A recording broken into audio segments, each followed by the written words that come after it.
revenir à cet amour inconditionnel. Au cœur de la maladie, elle s'est agrippée à un canal de lumière. Un livre intitulé « Le miracle des 360 000 merci » raconte cette histoire. Son auteur est un agriculteur de Hokkaido. Après avoir traversé une série d'épreuves, la mort soudaine de son fils de 4 ans, puis la grave maladie de son épouse, il découvrit par hasard une manière de communiquer avec toute chose. L'agriculture de la gratitude. Selon lui, lorsqu'on remercie sincèrement toute chose, encore et encore, jusqu'à un certain seuil, des miracles peuvent apparaître dans la vie. Quand le médecin lui annonça qu'elle pouvait mourir à tout moment. Au printemps 2008, Sayumi commença à souffrir d'un important œdème. Son visage et son corps gonflaient comme s'ils étaient remplis d'eau. Les médecins lui diagnostiquèrent un syndrome néphrotique, une maladie où le corps perd énormément de protéines par l'urine, accumule des toxines et retient de grandes quantités de liquide dans l'abdomen. Les médecins déclarèrent que son état était déjà très avancé. Son acide atteignait 30 kg. Son ventre était aussi gonflé que celui d'une femme sur le point d'accoucher. Ils lui dirent qu'elle pouvait mourir à tout instant et qu'aucune garantie n'était possible. Dans son livre, son mari, Murakami Takahito, raconte que ces paroles furent pour lui comme un coup de tonnerre. Il éclata en sanglots. Mais Sayumi, elle, demeura étonnamment calme. Elle décida de ne pas poursuivre les traitements hospitaliers.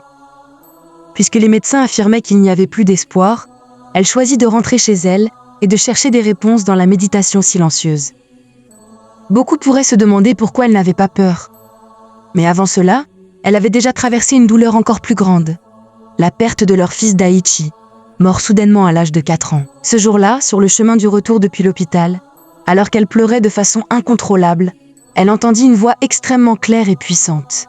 « Continue à vivre avec amour. » Elle sut immédiatement que c'était Daichi qui lui parlait. À partir de ce moment-là, sa vision de la mort changea complètement. Nous ne sommes pas seulement ce corps physique. Cette compréhension allait plus tard lui sauver la vie. Sayumi racontait que, la nuit où Daichi était parti, elle était allongée à ses côtés, répétant sans cesse « pardon ». Puis, peu à peu, les mots qui montaient en elle se transformèrent en « merci ». Merci à Daichi d'avoir choisi de devenir son enfant. Merci pour ces 4 années passées ensemble. Merci parce que, même après son départ, il continuait à lui enseigner que nous ne sommes pas seulement ce corps. Par la suite, lorsqu'elle travaillait dans les rizières, elle se mettait à contempler en silence. Où est Daichi ? Est-ce qu'il me parle encore ? Un jour, alors qu'elle repiquait des plants de riz, elle eut soudain la sensation que chaque plant plongé dans la terre se prolongeait jusque dans le centre même de la terre. Une force montait alors du cœur de la terre. Une force faite d'amour inconditionnel, sans distinction ni jugement. Pour la première fois, elle ressentit concrètement que l'abondance n'était pas une idée abstraite, mais une énergie réelle, une forme d'amour transmise du centre de la terre à tous les êtres et à toutes choses. Et à cet instant encore, le mot qui surgit dans son cœur fut « Merci ». 02. Le canal de lumière. Sayumi était gravement malade. Les médecins affirmaient qu'elle pouvait mourir à tout moment. Pourtant, au fond d'elle-même, quelque chose demeurait solide. Elle savait désormais que nous ne sommes pas uniquement ce corps. Les 3 mois passés à l'IT furent à la fois les plus faibles physiquement et les plus intenses spirituellement de toute sa vie. Elle racontait. Au milieu de ma colonne vertébrale, je sentais un passage semblable à un canal de lumière, reliant le centre de la Terre au sommet de ma tête. Il était rempli de lumière et d'une énergie d'abondance. Pour elle, cette abondance était l'amour inconditionnel. Quand la solitude et le désespoir m'envahissaient, je m'agrippais à ce canal de lumière. Dès que je le faisais, toute peur et toute angoisse se dissolvaient. Puis elle ajoutait « Ce canal existe à l'intérieur de chacun. » Environ 7 mois après son diagnostic, le lendemain de l'anniversaire de la mort de Daichi, Sayumi commença soudainement à uriner abondamment. Pendant 3 nuits consécutives, l'eau accumulée dans son corps fut évacuée, l'œdème diminua et elle perdit 10 kilos.